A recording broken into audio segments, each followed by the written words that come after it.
Hello, everyone. This is the Easy Allies podcast. I'm your moderator, Kyle Bossman, and joining me right now is simply Brandon Jones. Enough. That's it. I'm enough. This is a podcast right here. This would be a great podcast.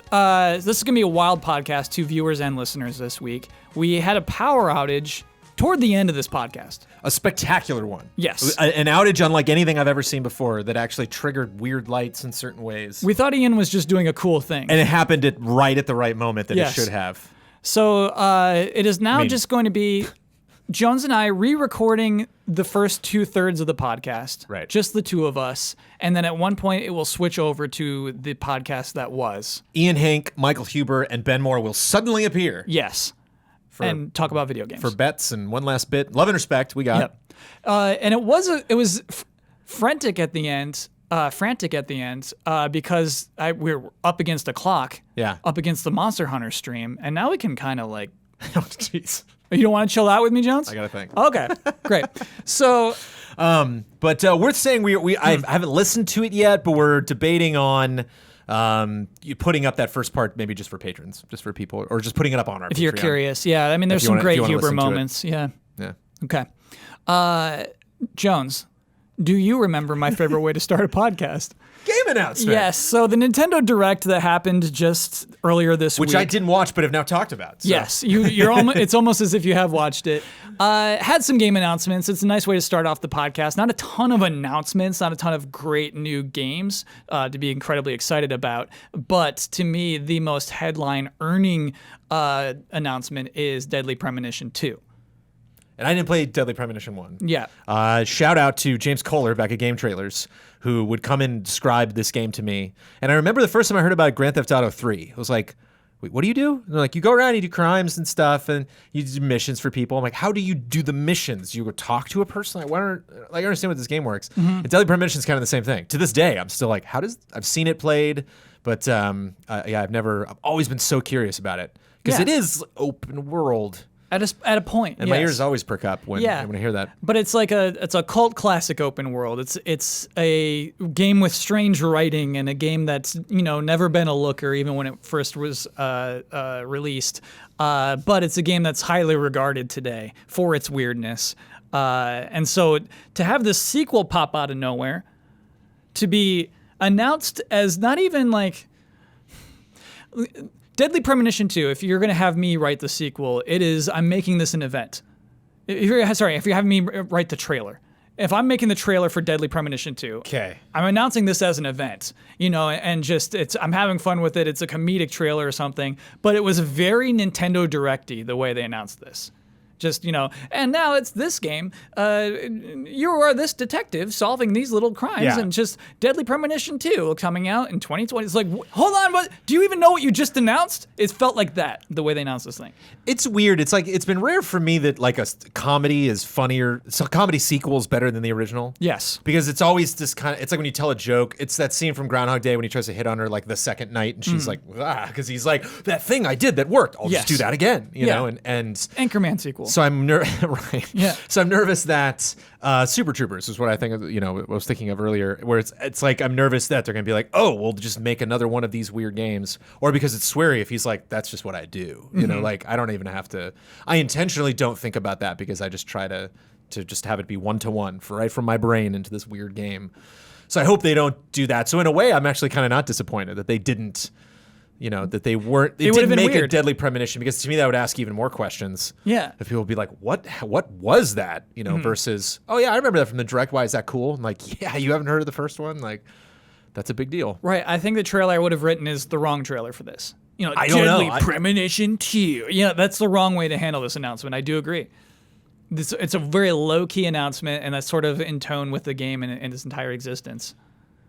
I wonder what the percentage will be of people going into Deadly Premonition 2 that have no idea what the first game, the sweary, anything, Yeah. that just kind of find themselves in it like, whoa, what did I get? Worth mentioning, they released the Deadly Premonition 1 as Deadly Premonition Origins that very same day.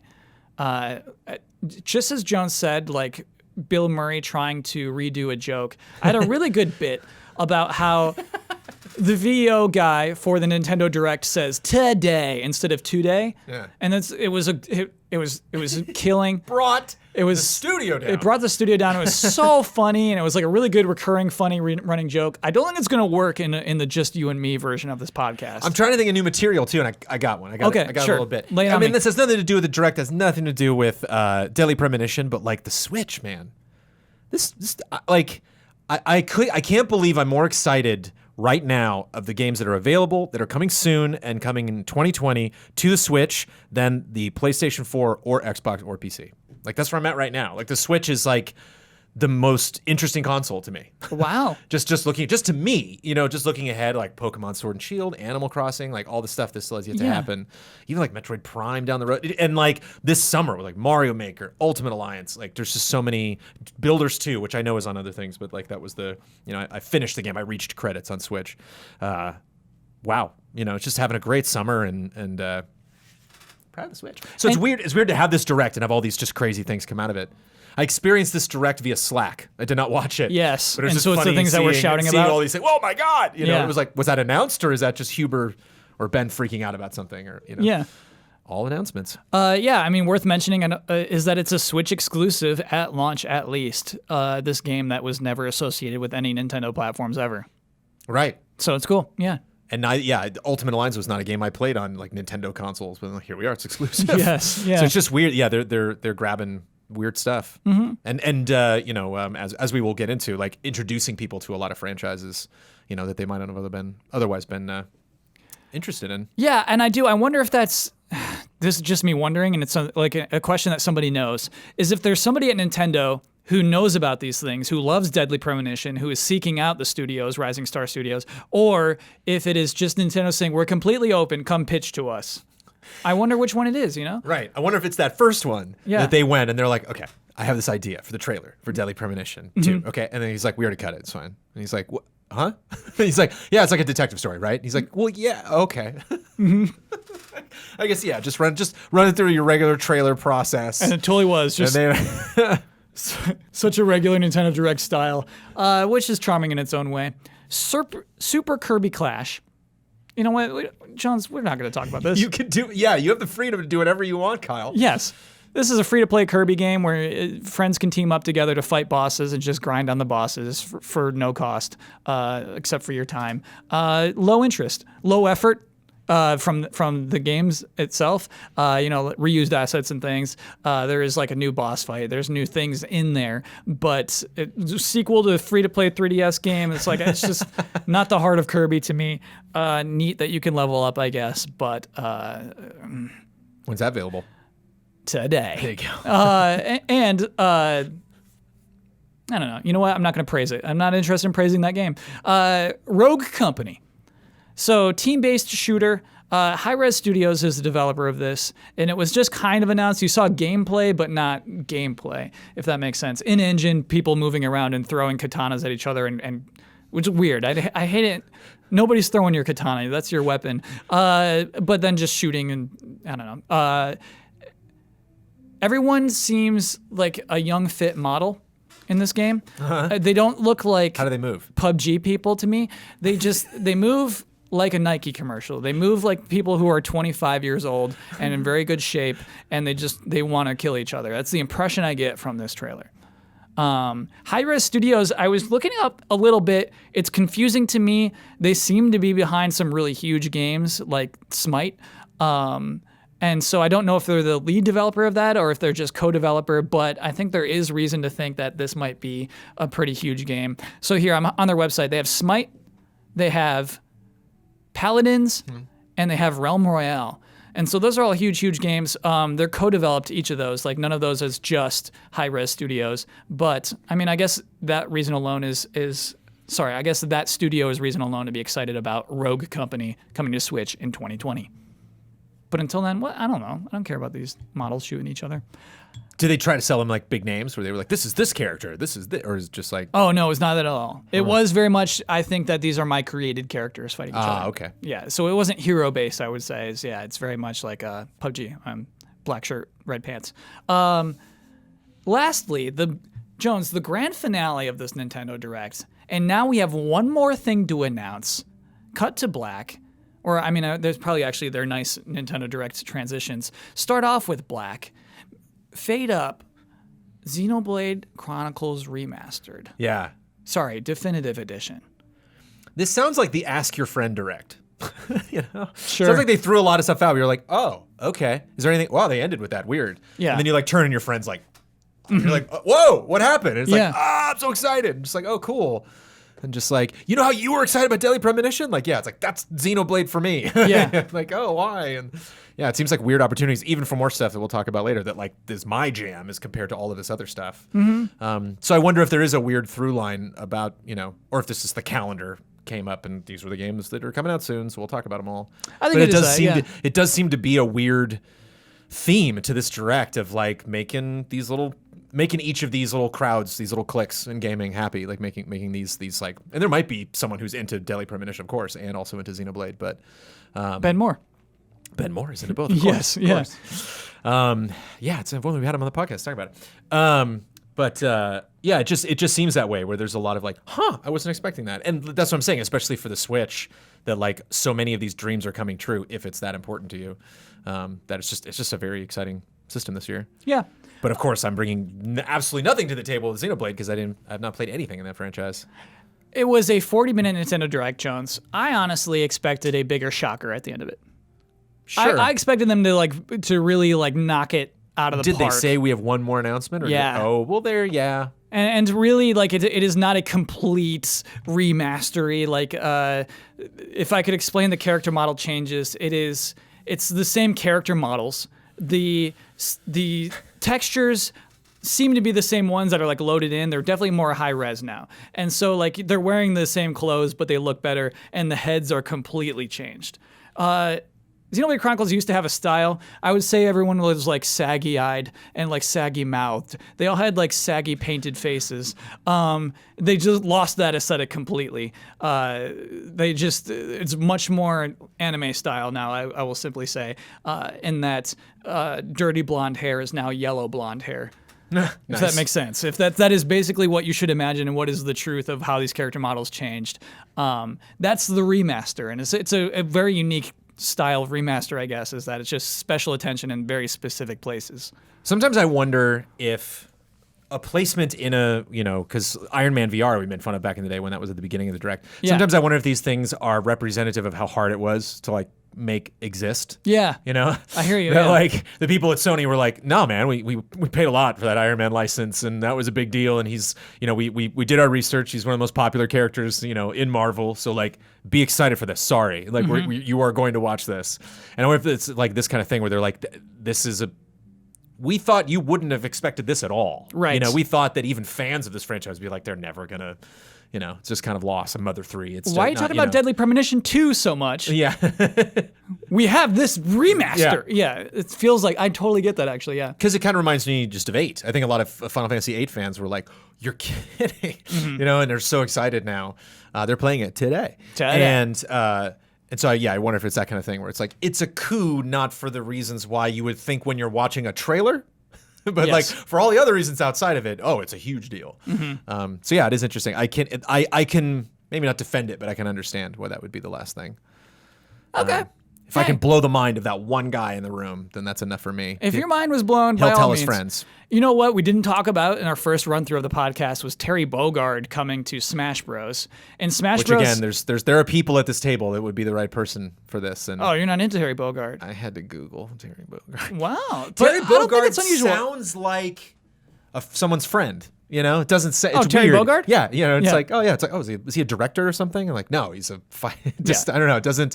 When you would, like, hello, I'm Terry Bogard, and when I like look up the image, like, oh, him, right? Yes. Like I recognized him immediately. I even knew like the franchise he was from. I just wasn't like, I know I should know that guy. But so it's interesting, Jones. It's a bummer you haven't seen that trailer because it's another very good Smash trailer. And I'm always excited being bad at fighting games, bad at Smash, not having a frame of reference on a lot of the characters that come to Smash. Always feels great when a fighting character comes to Smash. When Ryu came to Smash, it was like, that's exciting. Especially when you try, like I know you're like a Tekken fan, and like so there is weird synergy where like a character from one fighting game goes to the other, and you're like, how's that going to work? Like, what of their moves are they going to retain? How's it going to control? What button inputs are going to work? So I'm sure it like brings up all those questions. Yeah. So what's weird about Ryu and Smash, Jones, is that you can do the Street Fighter emotions. You can do a quarter circle Yeah. fireball, and he'll actually throw out a stronger fireball than if you just did side B. And so there's reason to believe that they'll do the same thing with Terry. Sakurai loves King of Fighters, and so I'm thinking this game will probably implement him the same way as they do Ryu and Ken.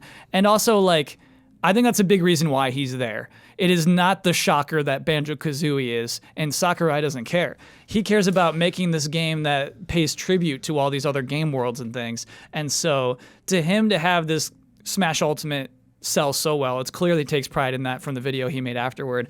To be able to give a nod to this franchise that he loves so much, this character that he loves so much, to me is so cool. That's no King of Fighters. I mean, he's the like the poster child, right? Yes. Like Yeah. So this is the first time this fighting series is being represented in Smash. That's a humongous deal. Yes. Even for me, who will not main this character, I couldn't tell you the next time I'm going to play Super Smash Brothers on Switch, but like that's awesome. Like, that's just so exciting that they can still bring in new franchises. Yeah.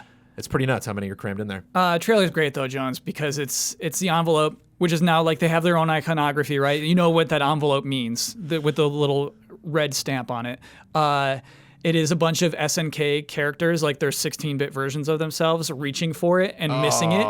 And so it's just all these characters from these fighting games, just like, oh, no, come on! And just like that version of themselves, like falling off of roofs and things like that, trying to get it. And it's Terry, the one who picks it up. Great trailer. Sorry, back to that. That to me, like, Sakurai just knows how to make an announcement. He really does. Yes, and like that is the thing that gets talked about. People talk about Sans and Banjo today. Like without Smash Bros, I think the Direct wouldn't have been as fun. And so yeah, I think that just look at how that guy does it. But also another thing ask your friend. Another thing you potentially. Well, with Terry Bogard, that one guy in the back. For sure, yeah. I admit he's not a very popular character. They got Phil with Terry. In the U.S. They finally got him. He wasn't interested in this Direct until now, but they got him. They got him with Terry. Earlier today, there was this device that was advertised by Nintendo that is like a Switch fitness thing. It's like do you ever do resistance training? I mean, you work out, Jones. Yeah. So you have the big rubber bands. I use bands more for stretching, but I did have the like one of the original Bowflexes. Oh, wow. I got a Bowflex and then like regretted it almost immediately because it's just like like I mean if you want to like work out from home that's great, but it's just like it's always better to go to a gym. There's a lot more options and a lot more stuff. They're updating their equipment, so it's like 2 years after the Bowflex, you're like it's already outdated. But you could just stuff your Joy-Cons into this resistance training disc. Right, they're set. Loop. I guess I would call it a resistance training loop. It's like a steering wheel sized, and they use it like a steering wheel in the trailer. What I find funny about this, because Ian did slip it in, we recorded this earlier, so I got to see like a little bit from the trailer. It's funny when like the Wii Music guy, the guy with the Wiimotes and the hair and everything, and he's like rattling off. Dumb. The one guy from this trailer who had this weird little band thing, like fun. Dumb. Yes. Fun. Yeah. That's a gray area. It's a really thin line. Yeah. It did look. It showed a bunch of families and friends having fun time working out with each other. It was a bizarre trailer. Some stuff they're doing, like just squats and like lifting their legs over their heads, like looks like it is going to be exhausting. They have more details next week. This was just kind of the reveal. They didn't show the screens ever. We never actually see what the game itself is. But Jones, I think this is gonna be a hit. I think it's gonna work. Yeah, where are we at with like Labo in terms of sales at this point? Like, did that do well? It didn't blow up. Okay. It didn't blow up, but I think it did well enough for them to keep doing it. Yeah. Maybe. It's just fun. I wonder if we've seen the last of Labo. That's weird. There is a weird charm to Nintendo when they do weird stuff. Yeah. You're like, wow, someone was like working on this. It was someone's job to go to Nintendo and walk in the office and work on this. I mean, many people's jobs, and nobody talked about it. No one saw it. Yeah. Imagine if the Switch didn't have detachable Joy-Cons, this stupid product could not exist. Right. Because the other Joy-Con you just strap to your thigh. Your upper thigh, there's a strap and you just insert the other Joy-Con in there. It's so weird. It's also weird with Nintendo Tech because I wonder if this was clearly where they saw the market going. This was clearly what they thought would be most responsible to do with Switch Tech for their investors, or they just couldn't stop building this thing. Yeah. Like, I wonder how what are the different degrees, percentages of like the reasons why these things happen? During the investor meetings, during the Iwata times, he would bring up so often this quality of life initiative. Yeah. And they would talk to investors about it as just like, Nintendo's going to make money through quality of life. We can't explain it yet. It's going to happen. And I wonder if this is still like the fruits of that labor. I don't even know. It's hard to say, and if we'll ever know. So you got the circle thing. Yes. And then you also said earlier that it's got to attach to your leg. Yeah. Is there a thing for that? There's like a little band or something. Yeah, so there's two bands. Two Joy-Cons, two like bands. A little garter. You got your garter, and you got the disc. Sexy. The ring. Yep. Honestly, a little sexy. Plants vs. Zombies, Battle for Neighborville, I want to talk about a lot. What you're missing now, that sound that you can still kind of hear echoing in this room, is Michael Huber flipping out. Yeah, who about this knew? game. I kind of knew he liked it, but I didn't know he likes it this much. His reaction was the thing I was waiting for. I was like, what's Huber going to do? And then he freaked out. I was like, oh, there we are. Yes. That's where we are with this game. Yeah. They did the right things to get him into Garden Warfare 1 and 2, which is funny because I actually was very much in the first Garden Warfare, and he was like surprised how much he kept going on and on about Garden Warfare 2. I played it; it was fun. I went to a preview event and I actually played it when it launched, but he called it his Fortnite. Yeah. So we talked about it before Gamescom, and we assumed this would be announced at Gamescom. Apparently, it was still shown behind closed doors at Gamescom. They waited till Wednesday to not only announce this game officially, but to release it. It was, or is, you can play this right now. $30 is the, I don't think they call it Founders, early access. So you're paying for $30 early access to Plants vs. Zombies, Battle for Neighborville, which is effectively Garden Warfare 3. yes, It is basically they're adding on to it. They're taking characters and classes that was into, and basically the game design. and in the year Modern Warfare is coming back, Yeah. probably smart to drop the Garden Warfare. I wonder if they already make that decision and then we're like, woo. Yeah. That worked out in a fun way. Yeah, right. It was kind of a cool joke the first time and like a weak joke the second time. It's like, you can just call it Plants vs. Zombies. I think, Jones, this is what Plants vs. Zombies is now. Do you know what I mean? I don't think it is the turn-based, not turn-based, but the tower defense game. Yeah. Like, that's not Plants vs. Zombies anymore. This is what Plants vs. Zombies is now. Which is interesting because that game is Plants vs. Zombies 2 is going and being updated regularly and making a lot of money. What? Of course. 2? Oh, yeah. And you know, it's funny, Kyle. This is like the world of mobile because it's interesting. I always have a lot of games on my mobile phone. Yeah. Oh, I steered this toward mobile. Yes, I did. Please. And it's funny to move past games like Brave Exvius and stuff, like just like games that I downloaded and played for a little bit that I don't feel like deleting. Maybe I'll get back to them someday. And then it's like they get the Christmas update, so the sprite like has a little Santa head on now, and I'm like, cool. Like I updated the app, but I'm not playing it. Mm-hmm. And that little zombie on that thing changes every month. Like no problem. Like that is crazy to me. Just weird stuff. Just like you Pinata week. You know, I'm just like they go insane. Huh. And that was the whole difference between PvZ1 and PvZ2. PvZ1 didn't have any of that. Right. And PvZ2 is like that is the model. And so it's interesting that that's what started everything. And they did PvZ2 and then Garden Warfare 1, Garden Warfare 2, Garden Warfare 3. Yeah. And like PvZ2 is still like.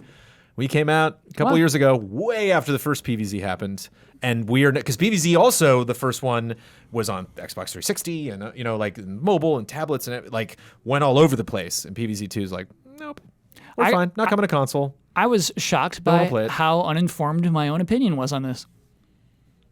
Well, how much of the value? The conversation was way better the first time around. Me bringing this mobile news. No, I love this, man. I didn't know, of this dude. podcast is not improving it in any way. I thought Garden Warfare is like the future of Plants vs. Zombies. I didn't know this thing was still surviving. But certainly going to get more headlines. I do want to give listeners more details about it. So, Battle for Neighborville, PC, PS4, Xbox One, it's at that level. It is basically the way they're doing early access is not like you just play this as it is now and then like when it comes out, it comes out. They've promised they have an outline and a release date for this. So every week up until October 18th, they're adding a new game mode or a new area or a new event to the game. So all of these 6 weeks, you have a new thing to look forward to in each of these 6 weeks until the final game comes out on the 18th, and it will be $40 US.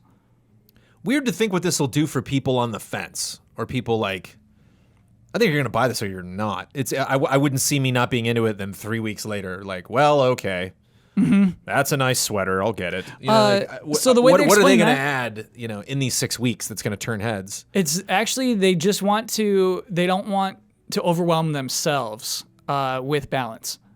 So they are looking at all of these weeks and the game's balance and the way it's running and the way that people are having fun and playing and adding things according to that. And so I think that's actually pretty cool. To me, it's weird that, I don't know, the $30 launch doesn't seem that much lower stakes than the $40 launch. Right. So it's just like, oh no, it's okay, it's just the $30 launch. And then the people who have $40 come in, it's like, the game's perfect for you, $40 people, the $10 difference. But I do think it speaks to, wisely, a long-term game design, a long-term goal. Yeah. In that, I mean, let's think about Anthem. That's a game. What if Anthem launched like this? What if Anthem was $40 and said, okay, we're just going to add something every couple of weeks? And then when it's $60, it's going to be complete. I mean, it's BioWare. That would have held water. I guess not. It'd Yeah, been yeah. Oh God. Oh no. What's happening to BioWare? What does this mean for Dragon Age? Like that would have been. You know what? You're totally right. Or it's like PopCap. You're like, no, PopCap. You're crazy. Mm-hmm. You know? Oh, Plants vs Zombies.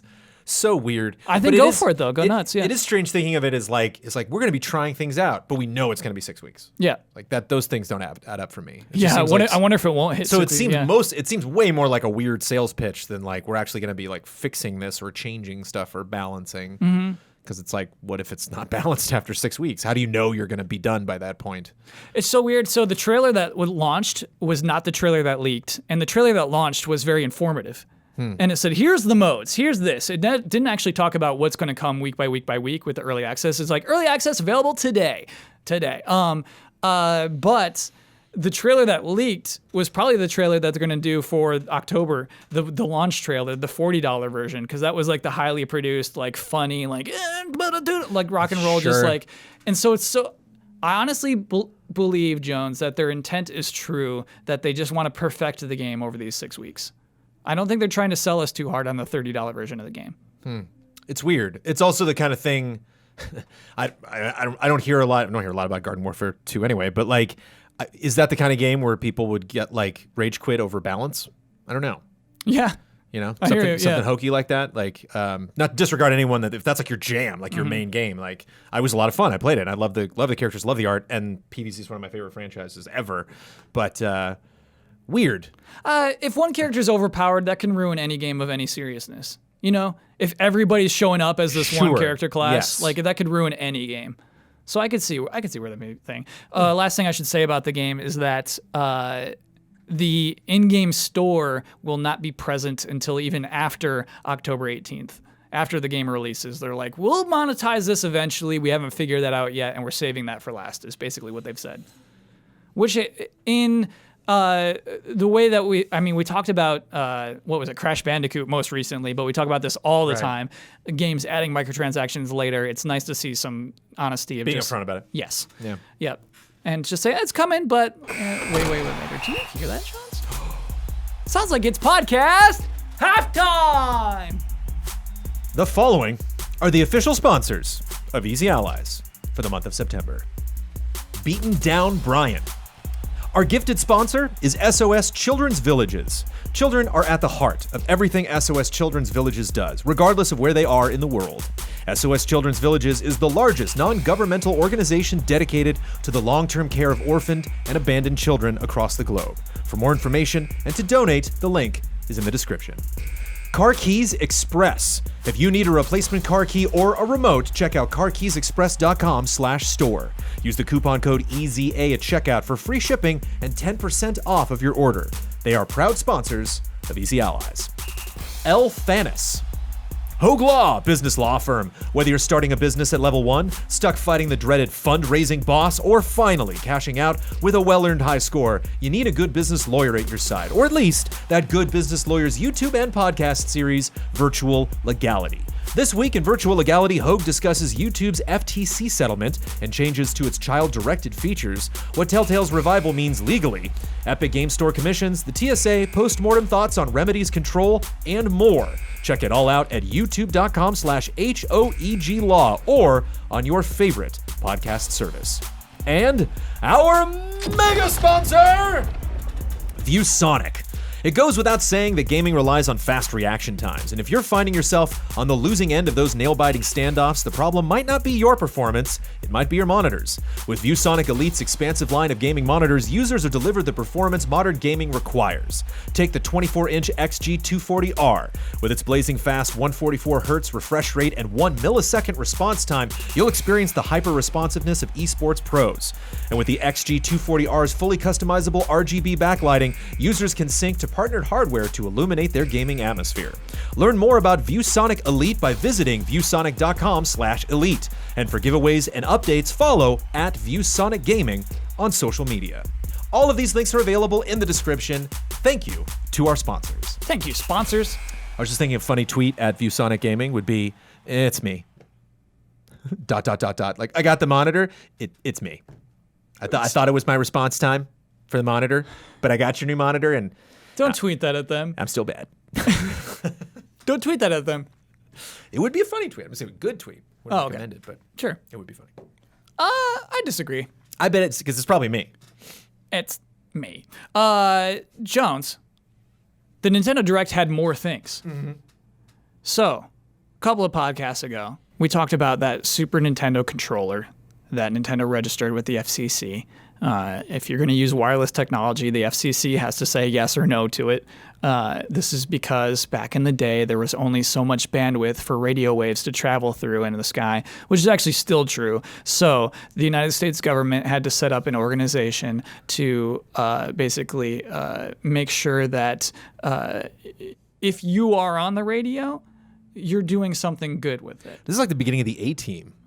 Really? You know? No. Yeah, this is like you're explaining them, like... And then they created this crew. Oh, and this yes. crew does this. The FCC. Yeah. If you have a problem and you can find them, maybe you can hire the FCC. I don't know what happened with the FCC. They just gained power over the years, and now like Nintendo has to have their permission to develop a product. But anyway, to sell a product. So we knew that this was coming. We knew Super Nintendo games were eventually coming to the Nintendo Switch Online service, and they're available even today. before really this. That thing got patented. I mean, like, it was most likely. We knew it was coming. It would make sense. It was inevitable. Yeah. I guess even though it's inevitable, it's fun when it's the way to do it. And it makes me wonder, Kyle, in my lifetime, how many times I'm going to have to rank the significance on a list of Super Nintendo games. Yes. It seems like, how many times have we done this? Because we did when the Super Nintendo Classic came out, yeah. But even just Virtual Console, like, it's interesting how we keep like, what about these 20? Yes. Like, oh, well, okay. I gotta say, I think this is... Because I love the Super Nintendo so much, Yeah. I'll do it. It's a little bit more exciting than the SNES Classic. Curveballs, for sure. Yes. I knew all of those games, even like Star Fox 2, which, you know... Yep. Which didn't was exist. extremely exciting. I knew of it, but... It had Final Fantasy VI on it, which I think still makes it a better list than any of the ones that... It's still a better list I think than the this one. SNES Classic list is better than this. This one's just a little more interesting, a little more quirky. Especially if there's one. Then Yeah. So, yeah, let's just... You know what? We're going to play our classic game. Holds Up or Hold Up. And I'll try to remember Ben and Huber's responses to this. That's not necessary. This is a podcast about you now. I'll try. I like them. That's part of me. Oh, okay. I enjoyed their enthusiasm for this, especially because there's a couple of these So we have remember. 20 games that are available today to people who subscribe to the Nintendo Online Service, which is again $20 a year. Man, remember when we were just trashing on it? It's like, doesn't seem worth it, and now I'm excited to have that service. I'm excited to pay for it because I can play these games. Brawl Brothers. We don't know. I don't know. Yeah, it's a Ben brawler. doesn't know. It's a 2D Huber doesn't brawler. know. Yeah, and honestly, this is one that I would pick up because brawlers are so easy to just hop into. Beat 'em ups. It's a beat 'em up. And so Huber ate his words. honestly, I almost got that at Game Dude. Oh. Yeah, I was like looking at Brawl Brothers. Like, man, yeah, I love SNES. It's good. Interesting. It's brothers, not bros. Brawl Bros is. Taken. Is it? No. Is there a thing called Brawl Bros? Breath of Fire. We don't know. It might be good. It's like Final Fantasy 1, it's there. It's nice. Like, it's Phantasy Star 1. It exists. I mean, in something like this, if with a list like this, it's strange because you're like, oh, it's a brawler. It's so easy to jump into. Yeah. Just an RPG that's just there. Yeah. Like, I've in a franchise I've never played. Like, I think of a lot of the things on this list. I'm very curious actually to just Really? pop in because I got it. Yeah. It's available on my Switch right now. So I played Breath of Fire 4 recently, a PS1 game. I remember that Very For some good. four, I think it doesn't have like families and generations and something. There's like systems in Breath of Fire that no one else was even trying. Kind of like how Suikoden has like 100 characters. There's like something about Breath of Fire that's known for, and I can't remember what that is. The game that I played had nothing particularly unique except for the art style. Never mind. Yeah, but hey, it could be other stuff. Demon's Crest. There is a game where you play as one person and then his son and then his son and then his son and then his son. And I want to say that's Breath of Fire, but I might be Man, I wonder. totally wrong. There's got to be. I got to believe that exists. Maybe I think. You mean like, throughout the franchise? Or well, it's in weird one because Breath of Fire 1 is a Super Nintendo game. Yeah. There was some RPG that was like one of the last RPGs to be released on the NES, I think. Mm-hmm. And it's kind of one of those things where people are like, "Oh, it's amazing, it's amazing." I might be thinking of the SNES. I don't know. Wow, Yeah. I'm looking forward to that correction. Curious what. I can't and wait it to see is. what this It's is. not just a standalone thing. It's like a part of a franchise that is again one of the many RPG franchises I know. Next Yeah, to Breath of about. Fire, I think, is of that caliber. It's not, it's not Chrono Trigger. It's not Final Fantasy or Dragon Quest. It's that really cool. Like it had at least 5 games, kind of RPG franchises. Yeah, You know what? It's cool that it's there. and not around anymore, right? They're not. It didn't make the jump to 3D. They had a numbered sequel. It did make a jump to 3D, and then they had a numbered sequel that was a mobile game recently, with like in the last 5 years, and that I think is probably the death of Breath of Fire. Gotta check it out. Demon's Crest. I know what that is now. Yes. I did know what it was, but from the name. How cool, by the way. Think of how cool this idea was. Let's take that monster from Ghosts and Goblins. Right. And make a whole game about him. Which makes you wonder after how many just crazy billions of Mario games we've gotten. We never got like a day to be a Goomba. I would love to play a day to be a Goomba. Like Goomba goes to school. Yes. So, Yeah. just like And Demon's Crest has like... Koopa skipping. It's not cute in its portrayal. Like Demon's Crest takes itself seriously in a way that... And I mean, I've not played this. I'm looking forward to playing this one. It is like dark. Dark, and it's not as like silly as Ghost. There's no guy with his underwear out in this game. It does have kind of Kid Dracula vibes. Where like it's a playful, but it's still gothic, still very and fun. Because like I hate that guy. That guy sucks. And Arthur? Ghouls and Ghosts. No, the demon, the guy you play as. Firebrand. Brutal. Yeah. He kind of reminds me of the son in Super Mario Brothers 3. Yeah. Just like, get out of here. Yeah. Or he just, That the way he trajectory's moves, weird. he's very It's like like Medusa slow and then heads, fast. Like, Yeah. you're never quite sure where he's gonna go. Yeah. So it's fun to just, be him and be ripping and tearing. Never did it though. I had Gargoyle's Quest on Game Boy. Oh.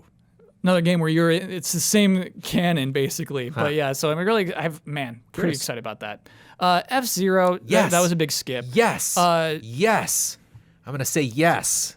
Man, you know what? Forever talking about F-Zero.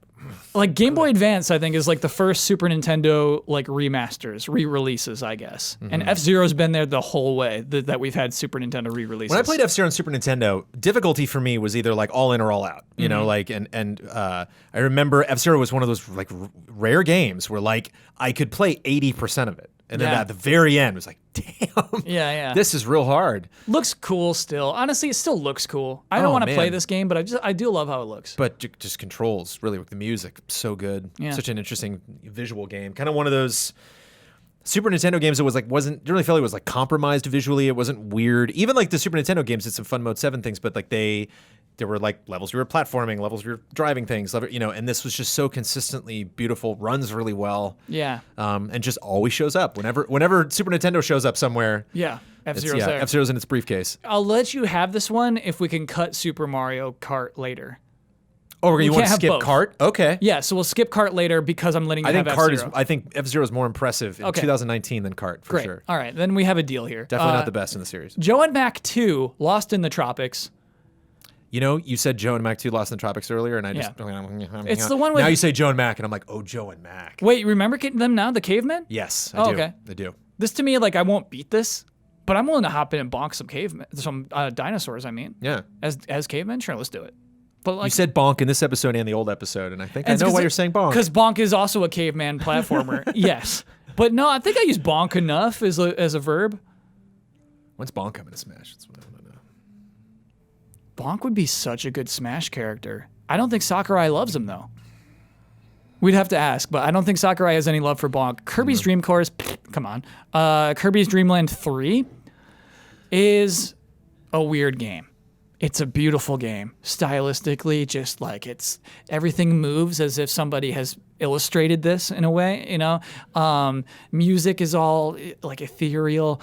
Just not a very fun game. Not a very fun game to play.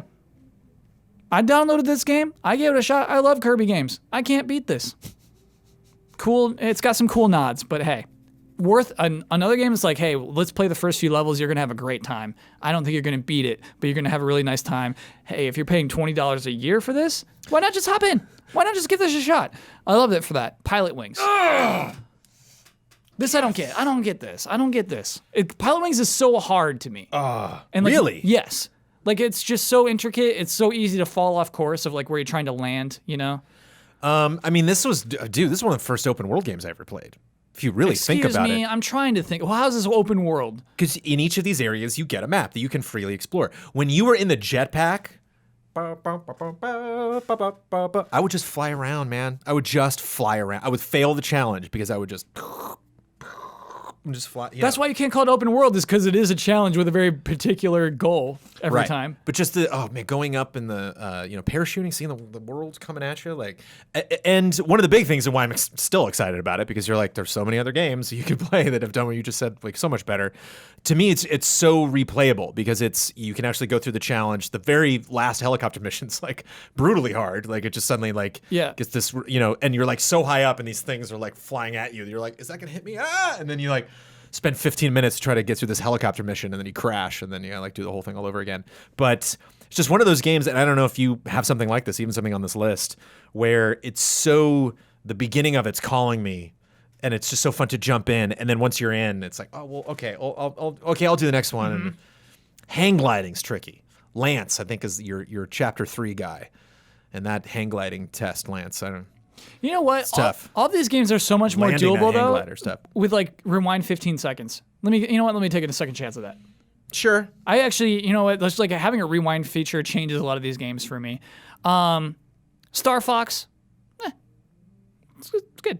Stunt Race FX, which is a lot slower, right? If 64 was the only Star Fox game you played, and then you go into this, you're like, ooh, that frame rate's gonna dip. It does. I don't think it ever rises. I think it's just a consistently awful frame rate. Stunt Race FX is this cool racing game that has never been re-released. We talk about like, oh, this game again. Stunt Race FX has never been off of a Super Nintendo. So that's just exciting on its own. And something, it seems like you need that now. That's like the little cocktail. Mm-hmm. That's like your little fancy straw in your drink when you're done. Mm-hmm. It's like, and something you've never seen before. Jones, how is this podcast going slower than when we had 2 extra people? How is that even? I can't even tell. How are we doing this? Yeah. The fact that you can tell that is impressive. Super EDF, Earth Defense Force. We actually don't even know what this game's like. Not what you're thinking. Yeah, so it's not the Earth Defense Force of the Earth Defense Force bug shooting game. Super Ghouls and Ghosts. We know you love that. Yeah. No game has made me angrier than this game. Yes. Very, very hard to beat, and by beat meaning you got to go back to the beginning. They require you to New Game pick Plus up it, right? a very crappy weapon during that playthrough at some point. And if you like get to the end and you're like, I'm ready to fight the final boss, you'll be like, wait, you don't have that crappy item. Go back, and you're like, okay, and then you replay the last level to get it somewhere. It like drops too, so you have to like it's have a it random drop from some, I think. Oh, man. And then you're like, oh, I got it. Okay, now I can fight this very last boss with this crappy weapon. Jones, I love that you have this one game that you're so bitter about. I've seen the ending, thanks to Game Genie, but I didn't even come close to beating it, man. I get so frustrated. Super Mario Kart, we're cutting because F-Zero is superior. Super Mario World and Super Mario World 2, Yoshi's Island, you kind of had to have them. I don't think you could launch the service without those, at least without Wario World. I think like as a Super Nintendo owner. It's interesting that I've played World 1 so many times and Yoshi's Island never. No. I can't recommend it. Super Metroid, one of the greats. Mm-hmm. Super Puyo Puyo 2, probably holds up. Ian, big fan of Puyo Puyo. Yeah, the foundation is there. Super Soccer and Super Tennis, never played, but you were praising Super Tennis. Super Tennis, yeah. I just had. I don't know why tennis of all things I was into. I think it might have just been, I think it was a launch game. I think I might have just been like all of it, everyone, like all the launch games. Yeah. I think it was just there. So I think for a while I was like super into Super Tennis because I had like beat Mario World, several times. Yeah, you need that follow-up game for sure. And of course, The Legend of Zelda: A Link to the Past. Got to have that one too. Which I'll play one of these days. Yeah. That's Super Metroid and Link to the Past. Never finished. Played them both, but never like done the full playthrough.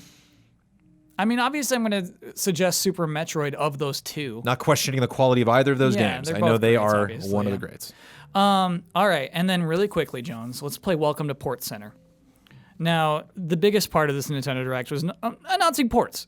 You know, just like, hey, this game is coming to the Switch, and they get a lot of mileage out of that somehow. I feel bad because I know Switch is in a position to do this, and I'm going to be so excited even if I'm not into that game every time they do it, because it's like there's just so many games you find about something coming to Switch. It's like, oh, that's such a perfect game. Even stuff, even some of these which are like don't really look that great, still like, oh, to have that game be portable is a weird sell in a way, but it's such a cheap, easy thing to do. Like Nintendo's just going around being like, hey, this came out two generations ago. Here it is again. And you're like, I'm going to buy it because it's portable. Like we talked about Overwatch, which they led with, actually. We talked about Overwatch last week when it leaked. And it's like, okay, all right. You know it's what I mean? A very particular taste. You have to not care about your performance. You can't be, you're not going to, Overwatch and Switch and esports don't belong in the same conversation. Yeah. But I also, Jones, I wonder, like, and it's why I don't most of the time include remasters or ports on this podcast. Is like, is that really newsworthy? You know, and I guess that's basically the point of this segment, where we say booyah or let's let it sail, I think with the second one was. Is like, is this thing actually, because sometimes a port, even a simple port is newsworthy, like we just talked about Deadly Premonition Origins. That's newsworthy. Booyah. Yeah, that's fun. Yeah, that's a booyah. Never... Sports Center is the pun, PortCenter. That's why we say booyah, just if you're like not keeping track of the weird paths that we're taking here. It's never appeared on any Nintendo platforms. It's totally a weird cult classic that doesn't have a lot of heat on it right now. And it's not like a performance-based game. It's not like something you're like, ooh, this doesn't look as good. Yeah. So yeah, way cool that they did that. Assassin's Creed Rebel Collection, December 6th. Never a bad time to play 4. I thought it's 3. Assassin's Creed games and Switch don't tend to Black Flag. get along well. Black Flag is 3, right? 4. Oh, 3 is Boston, man. 3 is like infamously hated. Oh, wow. Okay. Yeah, a lot of people have problems with 3. I thought it was okay. 4 is dynamite. Dynamite. It's that one and Rogue. Yes. And Rogue was the one that came out on 360 and PS3. So did Black Flag.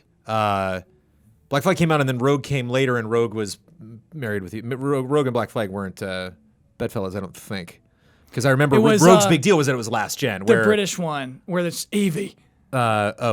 Unity? No, it was France. Oh, so it was Unity. So it might have been France then. Okay. It was Unity, yes. Because Black Flag was my first Xbox One game. I got that on Xbox One. Oh. I just started playing it, and then it was like, oh, it's on Xbox One too. And I'm like, well, what am I doing? Yeah. Playing this on 360. To me, like, I would never cover it on the podcast otherwise, outside of this stupid game. Like, okay, another old Assassin's Creed game going to Switch? Okay. It's one of the best, though. Okay. If not the best. Overwatch, October 15th. Yep. Okay, great. Divinity Original Sin 2, today. Looks blurry. To me, the trailer looked gross. But then Hubert blew our minds. Blew our minds here. Cross save. Yeah. Take your Steam save file and put it on your Switch and continue from there. That's pretty cool. Yeah. And just to have that compatibility is also kind of neat. The idea that it looks blurry on the Switch because it's the exact same game. So that's pretty nuts. Sure. That's pretty crazy. Doom 64, November 22nd. We made it, Jones. Hubert broke our office with his excitement level for Doom 64. But it was like, Doom 64! And all the lights, like, and we were like, whoa, Ian likes Doom 64. Yes. No. It had a huge booyah. And then it turns out the power went out right there. Yep. Are you ready to hand it over to the rest of the podcast? I am ready to hand it over. Yes. Kyle, I'm proud of you for picking this back up. It was hard to do it with enthusiasm, right? It's much easier to just be here and be like, yeah, cool. What's the next thing you're going to say, Kyle? We did it. We brought that enthusiasm. Apologies for the technical snafu. What happened during this podcast I've never seen before in the studio. I'm okay with us apologizing otherwise. When your power goes out, you can't help it. That just happens. Yeah. Everywhere, you didn't know it was going to happen. And you didn't know it was happening. happening. You tune in. You want the good podcasts. And here Hubert it is. and Ben were so jolly. Here they come. So Doom 64 is its own unique game? Yes, it's its own thing. Ben, you were telling me earlier that like Midway developed it, right? Yeah, It I believe it was Midway, yeah. And we were talking about it earlier today, and we're like, oh yeah, we remember that game being very dark. Very dark. My memories of playing as a kid were that it was so pitch black dark progression was so tough as a kid.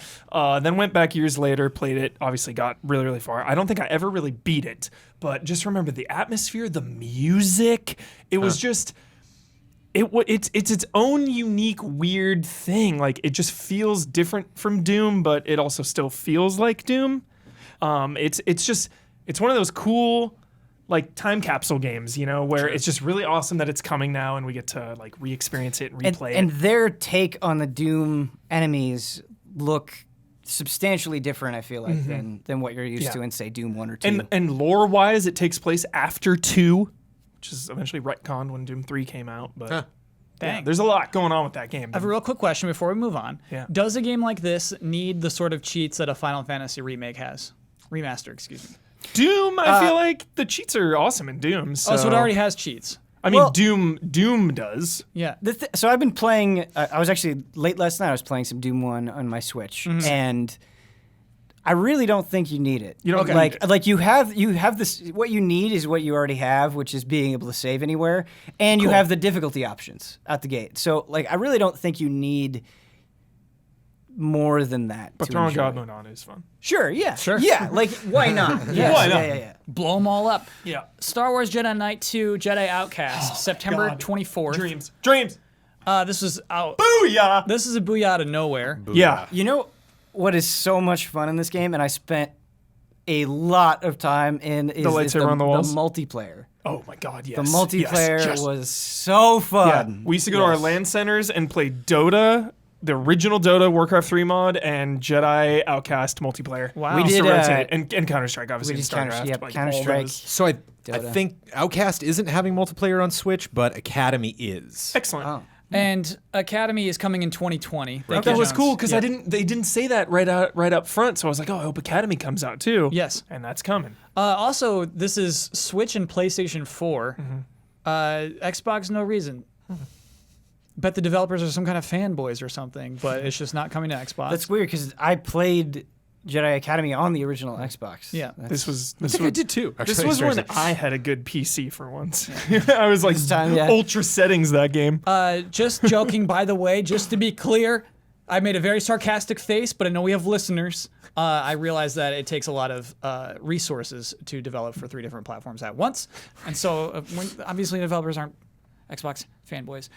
Return of Obra Dinn coming this fall. 2 consoles. Excellent Switch game. I feel game to be on Switch. Yes. I feel so guilty that I haven't played this game yet. It looks so sick, and Ian really loves it. I like it. Yeah.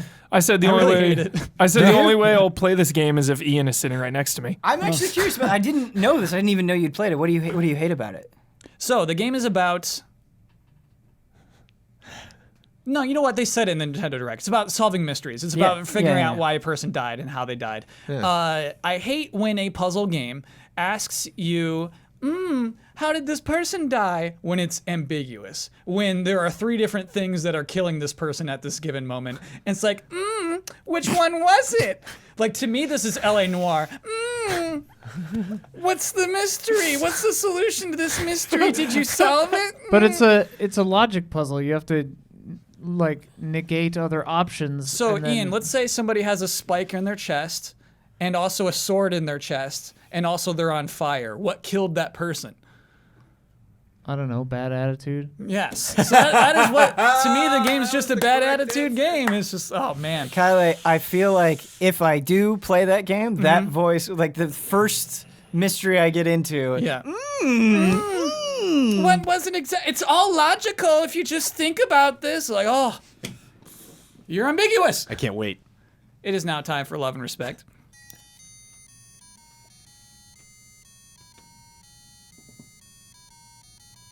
Love and Respect. We had some people with perfect pitch confirm that Rufus sounded good last episode. Excellent. Yes, made me so happy. Okay, we're cramming through this podcast, but I want to do a sticky one. We'll just have to give our quick hot takes on this one. Hi, allies. Bit of a spicy one today, but I have to say that Control is perhaps out of control. While many outlets have reported frame rate issues on base consoles, from my experience, the problem is pretty inexcusable. Clearly, Remedy knew this and was fine launching anyway, but it really hinders the user experience to a shocking degree. Why do we still let developers off the hook with their statements that we heard from some users that there are issues? You don't need to be a QA tester to realize that every combat encounter in this game produces issues. My question to the panel is, how have we gone from outrage over necessary day one patches to no outrage because there are promises of fixes down the line? Control is too good of a game for so many players to have a mediocre experience. Love and respect, Jeremy. Yeah, when I reviewed it was on Pro, so the issues were obviously not as severe as the base models. Consoles is severe, yeah. Which is pretty alarming, a lot of people say. Yeah.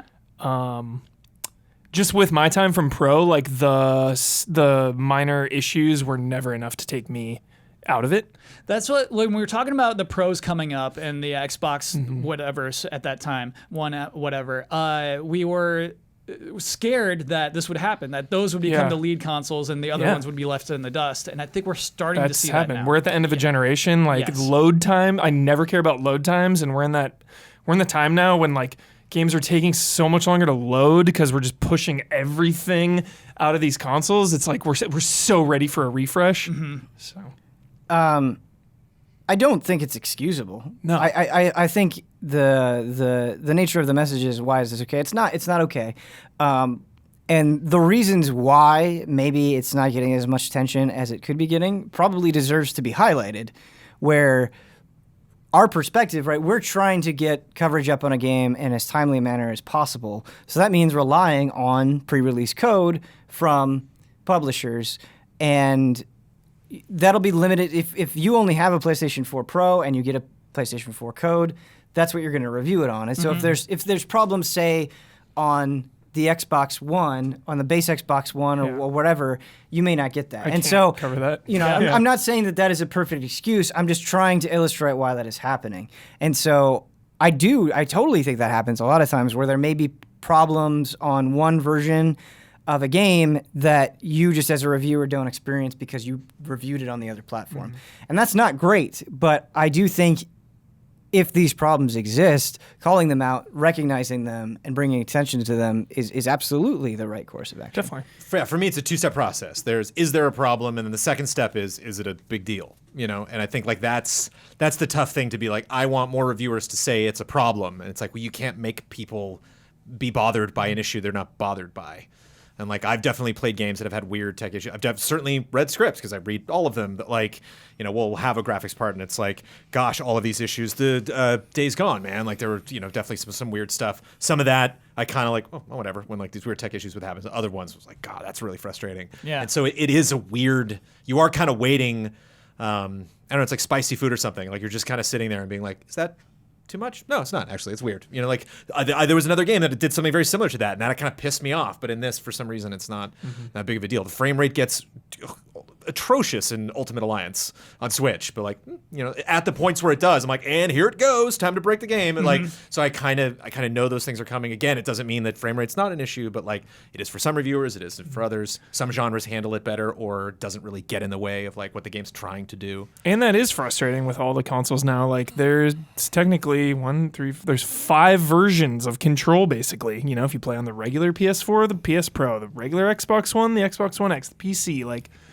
So I imagine if you have a base console now where all these reviews come out and they're on PC or the Pro or the X, I can imagine being frustrated because you don't. It just sucks because you are still the majority too. Yeah. Well, it's kind of a difficult mindset to be, because the way that I approach it, and it's not flawless and it's not like this every time, but I try to think about like, what's the best way for me to experience this game.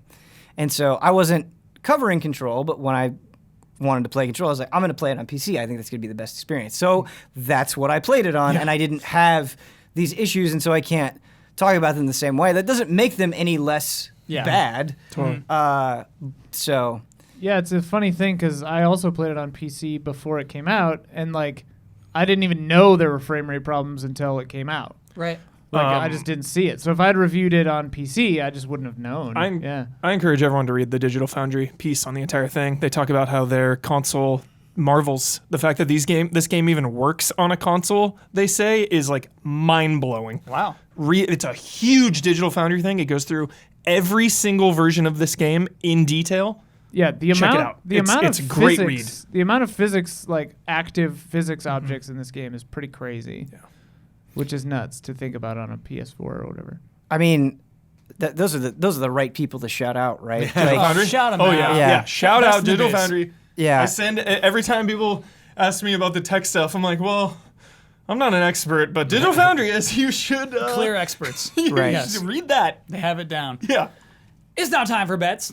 Wait, Kyle, I'm curious. As somebody who doesn't review, what is your take on Yeah, what that should I issue? have done, Kyle? Because my biggest regret was that I didn't get to see the ray tracing on the PC version I wanted to mention. So the word review is never in there. I think this person is just saying, like, right now, why aren't we more mad? And I think the panel has said, like, hey, this is not acceptable. This does suck. I think that a weird complicating issue in this is that things do get fixed. And so sometimes we'll see like, yeah, that game sucks, right? And then somebody's like, no, that game's awesome now. They patched it. And so when you say like, why are we not mad about day one patches anymore? Why are we not mad about just saying, oh, eventually they'll fix it? Because we've seen it Yeah. fixed. Witcher 3 on console. Right. Notorious. Sometimes a game is supported well enough that eventually it is fixed. And so it's not as simple as just being mad always, but it sucks that the game's released in the way it is on consoles. Also, another wrinkle to this is like, I know this is mostly true of us and like probably a lot of other media outlets is like, since this is what we do as our jobs, like I have a really good computer and like you guys have PlayStation Pros. That's what I was trying to say. Yeah, and it's like not everybody does, and it's like since it's our job, we're privileged to have, like we can justify spending that money, you know, because we have to a certain extent. So it's like we might not have these problems, and like a lot of the media outlets might not have these problems because they've got the resources to have PS4 Pros or PCs or whatever with nice video cards, and yeah, so it's like kind of a blind spot maybe is like older tech stuff like that. I don't know. And I think it's going to keep happening. I think over the next year and the year after Oh, that, yeah. you're gonna And, see. I'm just going to add something really quick to that. I think one of the reasons why you're not hearing it too is it's not a really interesting, diverse, complicated narrative. It's like some people experience it, some people aren't. When it happens, it sucks. We'll remember this the next time Remedy makes a game. We'll be like, ooh, I wonder how if it's going to be work. Especially if their next game's both gens, maybe or something. If they're like, we're never going to forget this, you know, and we'll certainly bring it up later. Your review mentions it, you know, and so it's like that's. The next time this happens, especially with frame rate, we're going to go through the same exact process. So when that happens, I can see some podcast shows, people write headlines being like, well, since that story just kind of plays itself out in a predictable way, maybe not the thing to talk about. I'm waiting for the headline that's like, control patch, 20% better frame rates on base model. I'm waiting for that. It's not going to be a headline, but yeah, it's it can coming. happen. That's coming. Jones, can you begin corrections music, please? The band is M83. The song is Outro. Vegeta does toy with his kills in at least 4 occasions. Also, I said bye twice. Vegeta, he plays with Dodoria. He does. And Some androids. Zarbon. BUU was auto-translated to bye, and I just wrote the word bye as if it's like some character like Dodoro I've never heard of because of the movies. Excuse me, please. I know, we all know who Boo is here, even Jones. Odysseus spends 1 year with Circe and 7 years on Calypso's island, and the Best Animated Feature Oscar didn't happen until 2002, while Beauty and the Beast was released in 1991. So there's a gap there between Beauty and the Beast winning, or getting nominated, excuse me, and the Best Animated Feature. Jones, what won Best Animated Feature in 2002? What was the first one to give it its own Special Academy Award? Oh, I don't know. 2002, what was the winner? I don't know. Shrek. End correction music, please. Time for bets. Next week's bet. Gears 5 will release on Tuesday, September 10th. How long until we hear a swear word? It won. Shrek won Best Animated Feature. Not long. I liked it when it came out. That's the whole point of Shrek. That's the whole point of Shrek. So the Academy in Arts and Sciences can make like a montage of like the greatest films Shrek will of appear. all time. Like, Yes. Was Spirited Away Best Animated Feature the following year? I don't know. He's in there. Shrek 2, 2002, probably. Shrek got it, man. Okay. Shrek 2. Wow, he's not joking. Wow. Kyle would not joke about that. Joke about Shrek, please. Jones, how long into Gears 5, excuse me, that we'll hear a swear word? 20 minutes. Wow, okay. 3 minutes, 33 seconds. Nice. Ben? 37 minutes. Whoa! I had 3 minutes, 55 seconds. That's funny.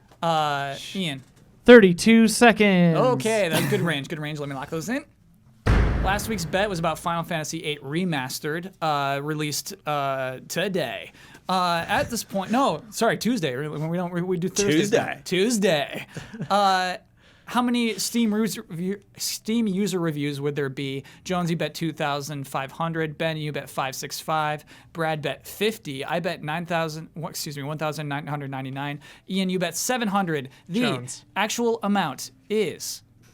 You going with Jones on this one? Yeah. Thanks too much. 480. That's a Ben win. Nice.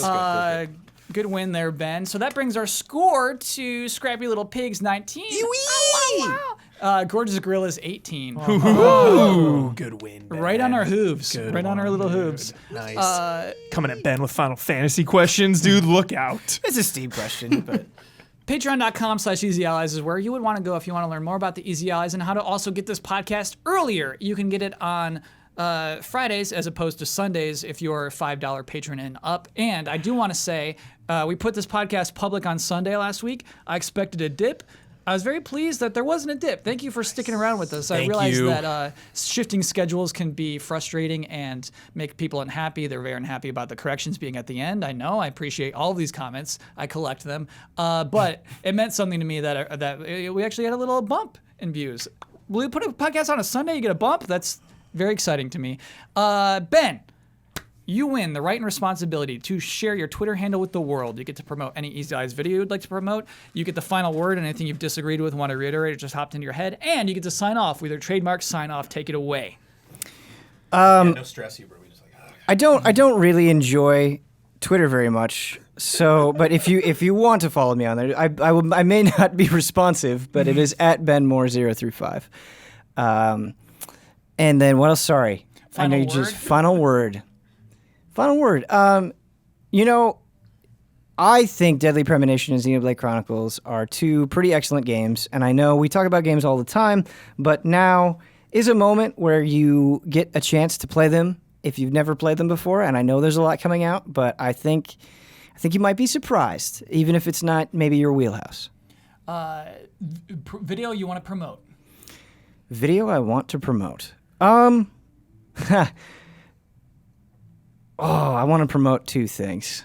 You only get one. That's the rule. Okay, all right. Well, selfishly, I will promote the Don't Skip that I did a while ago on Metal Wolf Chaos. A big reason why I'm promoting that is because that's something that I'm pretty much doing entirely by myself. I'm voicing it, I'm editing it, I'm doing all that. And so I really want like feedback on those aspects to get better at it and how you think maybe those videos could be more interesting. So from like a feedback perspective, maybe go check that out and see what you think.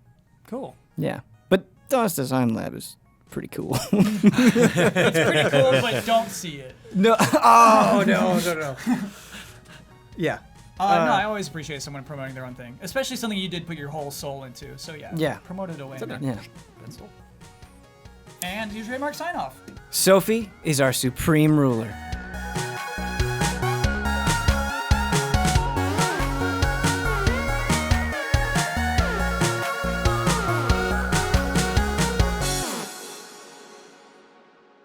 Doom 64, November 22nd. Booyah!